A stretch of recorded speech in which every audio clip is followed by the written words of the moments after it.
Mas Toto? Sulit ya kita memutuskan karena gini. Pertama kalau bicara mengenai menteri yang lebih dikaitkan dengan olahraga, sejarahnya jarang sekali berasal dari kalangan atlet. Kalau saya tidak salah zaman Bung Karno pernah ada pemain timnas. Setelah itu kebanyakan kalau zaman Pak Harto hampir selalu Golkar. Kita lihat ada Akbar Tanjung, Hayono Isman, dan dari yang tua sampai yang muda.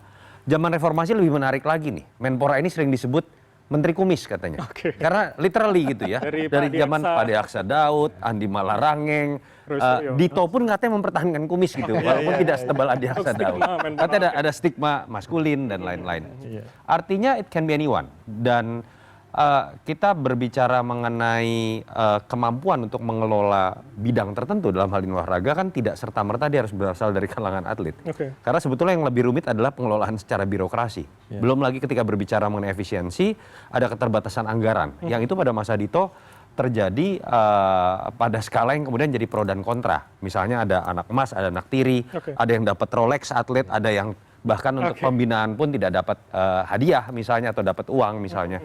Dan ditambah kalau kita lihat belajar dari pengalaman Dito kemarin ya, bagaimana mengelola atau merangkul PBPB dan berbagai macam stakeholder yang mungkin ketika gap umurnya besar, ini kan pengennya pemuda dipilih anak muda.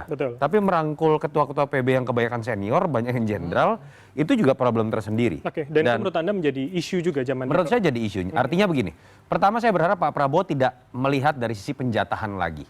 Udah lewat lah masanya. Penjatahan itu kritik yang sudah pasti akan dialamatkan pada siapapun yang jadi presiden ketika pembentukan kabinet. Walaupun suka atau kemudian tidak. Mas Dito dari Golkar artinya satu kursi hilang? Artinya saya melihat Pak Prabowo harusnya bahkan bukan hanya berbicara mengenai reshuffle jilid yang kemarin kita lihat, dimanfaatkan momentum berikut. Kan gosipnya ada yang mengatakan Oktober jangan-jangan akan jadi momen untuk reshuffle yang lebih besar. Menggunakan momentum 1 tahun evaluasi pemerintahan Prabowo. Artinya saya ingin melihat Menko Polkamkah, Menporakah itu juga jangan dari sisi penjatahan. Kalau kita bicara Golkar pun, Golkar sudah mendapatkan jatahnya.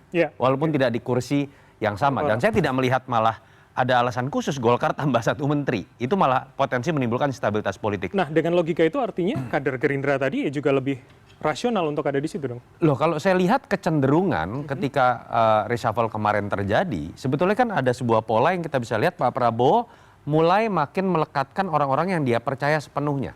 Ketika Budi Ari diganti itu bukan sekedar menyingkirkan orang Jokowi, tapi memastikan bahwa legasi besar dalam konteks koperasi itu diberikan oleh orang yang dekat dengan dirinya, tahu visi misi besar. Dan itu sah-sah saja bahwa akan menimbulkan instabilitas politik, mungkin ada partai yang ngambek, akan ada relawan yang ngambek. Tapi kan harusnya ketika kita melihat Pak Prabowo harusnya bicara tanpa beban, itu bisa diperlihatkan pertama-tama dari bagaimana ketegasan dia memilih orang-orang terbaik tanpa peduli balas budi, tanpa peduli orang yang ngambek, partai yang ngambek atau relawan yang ngambek. Kalau itu bisa dilakukan dalam evaluasi besar yang gosipnya katanya Oktober atau minimal di 2 pos kementerian itu, menurut saya trust dari publik untuk kemudian membackup Pak Prabowo juga kan